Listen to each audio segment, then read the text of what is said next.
Hey, I'm WKRG's Caroline Carruthers, and I'm here in Gulf Shores where I just spoke to a beach safety officer on how they determine which flags to fly at the beach, as well as the National Weather Service in Mobile about how rip currents form. Well, the first thing we do is we actually come down here in the mornings and we look at the surf conditions and see what they are.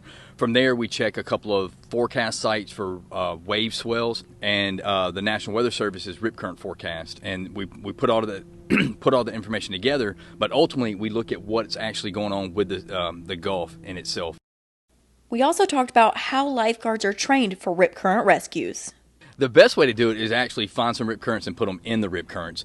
But we do in classroom, we show them videos on rip currents.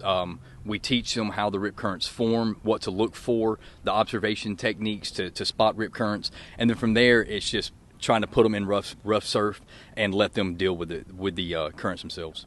I mean, last year we had about 167 rescues, so probably 80% of those, again, were rip current related.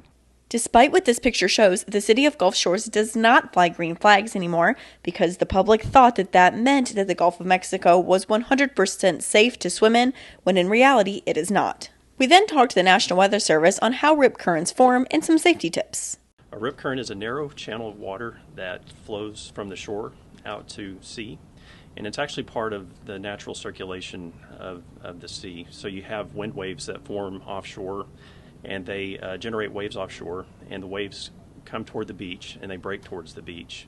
And then you get a circulation that forms where a longshore current flows parallel to the beach, and then the rip current actually flows away from the beach and out back to sea. The National Weather Service uses wind direction, wind speed, as well as tidal ranges to determine their rip current risk for their beach forecast.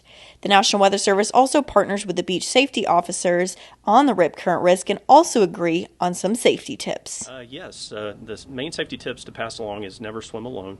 Always swim near a lifeguard if possible. And if you do happen to get caught out in a rip current, the best thing to do is try to swim parallel to the rip current. Parallel to the beach to try to break out of it.